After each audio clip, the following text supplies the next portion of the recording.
Hello and hey, it's Necromancer on Path of Exile, and I broke out both PowerPoint and Excel, shoutouts to Microsoft Office 2000, to show you guys my 3.8 starter, a Horde Necromancer. So, getting off to this first, it's going to be a little bit of a sales pitch, including these skill tree, gems, and items that I plan to use in this league start. And the fact that I'm going to be using Horde, I want to be able to zerg things down as opposed to blowing up dead things even deader, and using minion instability, things like that, doesn't quite interest me as much as the aforementioned playstyle. So, why play a Necromancer for League Start? Well, the damage floor is absolutely ridiculously high. Sort of the base numbers on level 20 gems and stuff like that, where you have at least like 20 minions surrounding you, and each of them do, at a very modest minimum, 50,000 each. I mean, we can kind of get into these point where it's the easiest 1 million DPS that I've seen thrown around a number of times, and that is absolutely true. I think it's probably the easiest 1.5 and above, with absolutely no item investment, anything like that. Pretty insane. But let's not shoot the entire thing off here, as you see my mouse come on the screen. Let's go ahead and say what's different from last league. People didn't, really play them last time, although it was the melee league, and that was where attention was focused. I do believe it was perfectly viable. I did play one in 3.7, had a ton of fun with it. And it's only received buffs. So, and augmenting the numerical changes that are going to only affect this and show everybody how great it is, the minion behavior gems, where we can have a directed target with Deathmark, just more aggressive zombies, skeletons, golems, SRS, with Feeding Frenzy, or the jury's still out, at least for me, on Meat Shield, which will be probably primarily a zombie sort of option. However, remains to be seen what exactly will be happening there. And of course, the carrion golems, which were aforementioned, the spiky golem boys. We'll have to figure out exactly how much damage they do. Maybe they can be a primary damage dealer, but regardless of that, they're going to give the skeletons and zombies, or the SRS, just a bunch of flat damage to kind of work around with. So, with those things in mind, we'll take a look at this T14 that I did in Legion. Not a huge deal. I'm not trying to show off anything crazy here, but you can kind of see this is a perfect example of where my minions aren't quite all hitting the same thing. I'm standing around to kind of make this the longest fight it could be. They have no offerings or anything on them, but they go down, and it's not even close. That the same sort of situation is almost the case with Guardians. You do need to kind of work yourself around the map more and constantly spawn skeletons on them, but with the tankier things that we will get in the way of minion nodes, Necromancer notable, just more life on zombie gems, we're going to be a lot more survivable as well. The downsides, of course, are it's a summoner build, and if you don't like it, these changes are not going to fix that for you. More than likely, there's a small percentage of people that, with aggressive or the Deathmark skill, will come to like or maybe even enjoy, to some degree, for one build, a little bit. But it is just a slower pace, and it's not just the encounter to encounter sort of slow. It is like the whole game slow. It has a slow build up. You're definitely not going to run through the acts super quickly. Until you get those levels on those gems, you're just going to be stuck behind. And so until you have them, you're just going to be playing at a slower pace than people that do. So let's go ahead and bring up the skill tree. This is going to be a very, very just kind of preliminary tree. We don't have all of the nice, POB gems in here just yet. And if you can see the number on the side, please pay no mind to it. It's going to be about the lowest number it could possibly be. I have no items, no offering type buffs, no auras on these skeletons. Just want to point that out. This is also not counting their accuracy buffs that will be in the game. So as I kind of give you way too many things to deal with there, it's nice and flexible. This is only level 79.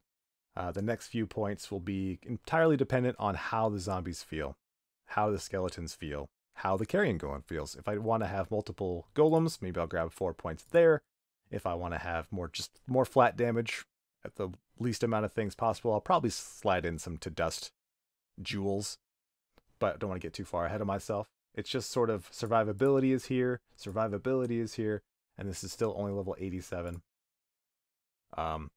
Because we have particular notables right here, this one can give us up to 30% elemental resistances per minion, and we're pretty much always going to have 10 around us, unless something has gone very, very wrong, in which case we would love to have the resistances anyway, but that's kind of here nor there. This might be maybe not controversial, but maybe not the ones that everybody would have taken. I think the first one that you should take is going to be Mindless Aggression, and simply because it's going to get us to the +2 of Unnatural Strength, which will be a huge jump when we are able to get that in the second half of the axe. So I think Mindless Aggression 1, Unnatural Strength 2, and then again, your choice. This, if you feel like you need to get a little bit tankier, we grab Bone Barrier, or if we want to just move a little quicker, have a little more skill effect duration, Mistress of Sacrifice will be a nice little job. Also, you know, a contender, Commander of Darkness is possible. You can get more elemental resistances, more damage around you, more cast speed, stuff like that.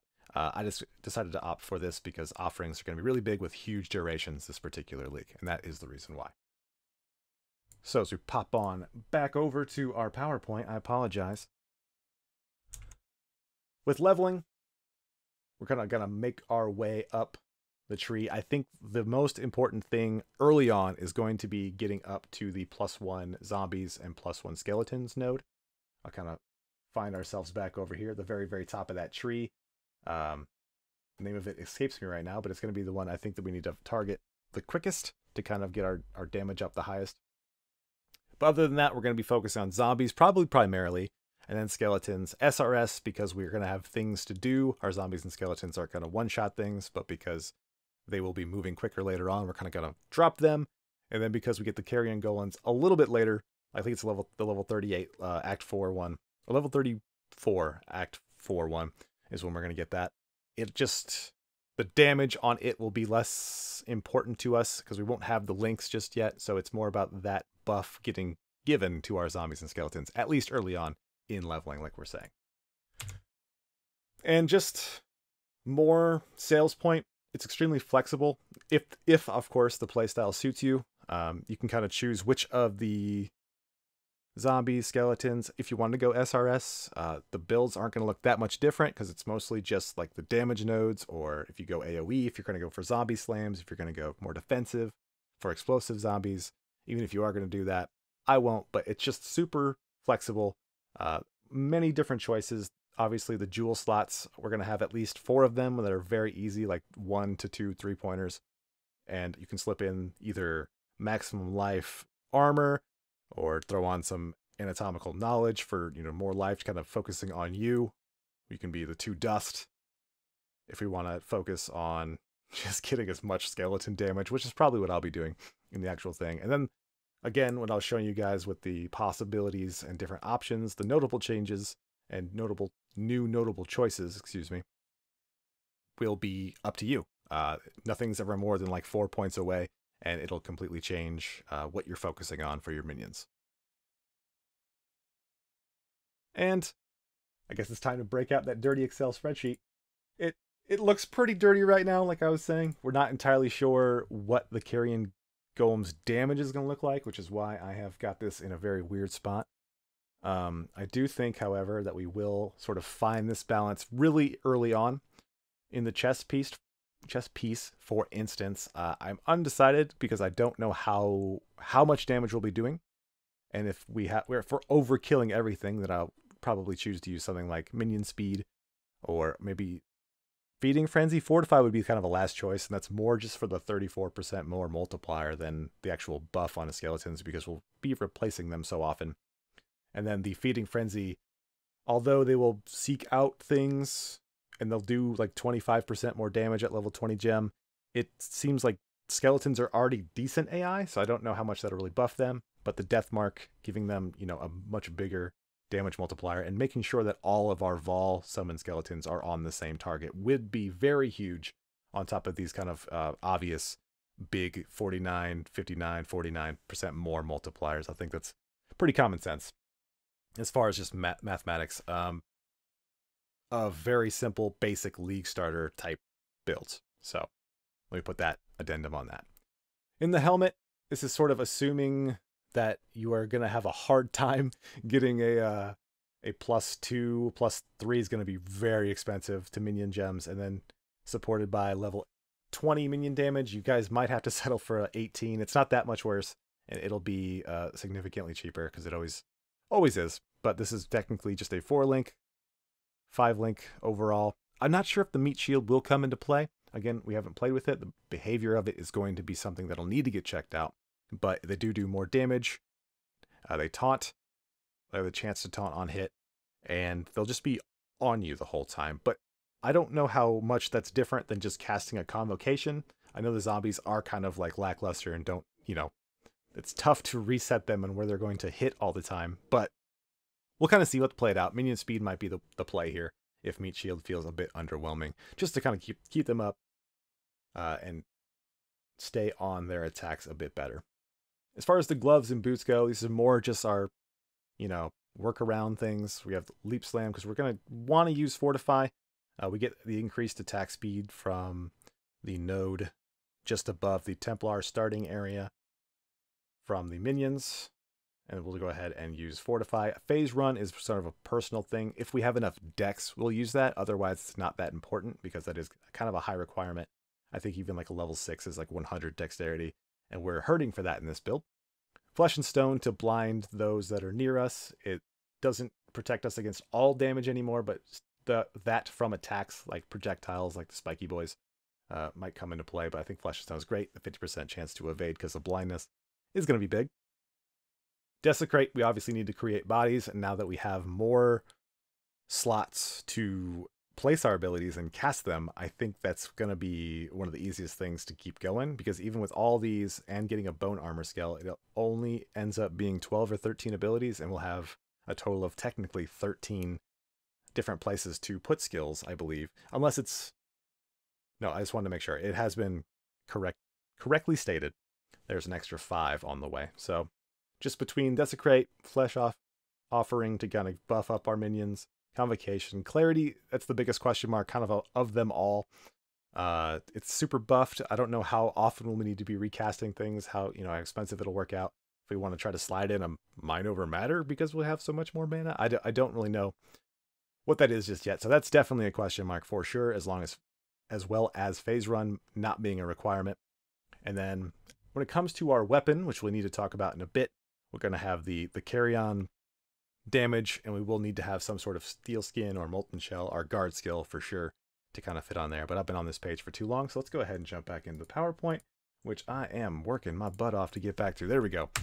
Weapons are an interesting topic. So the unique of Queen's Decree that turns into the Queen's Escape with the Prophecy, it'll be a lot more expensive than it normally is, that's for certain. I think the minion speed will be a really big deal this league. When it comes to trying to clear, you just want your boys to be on you at all times. And especially if you're going to use like Meat Shield, and you're going to have to be in packs to get your zombies to really be doing damage, I think it'll be a big deal to have them get with you and not have to use a Convocation, which is on a longer cooldown than it was when the Necromancy node existed, but it's still shorter than it was if you didn't have that, but neither here nor there.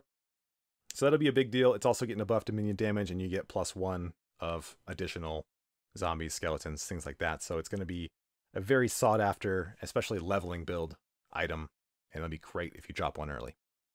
The other thing that I'm trying to say here, and I'm just trying to debate real quick before I actually say it, Chitqualatl staff. It's the incursion staff with the either 133 to 138% minion damage, which is going to be huge. I had one of those last league and they were going for like 1 alch. That's going to be not the case in this league.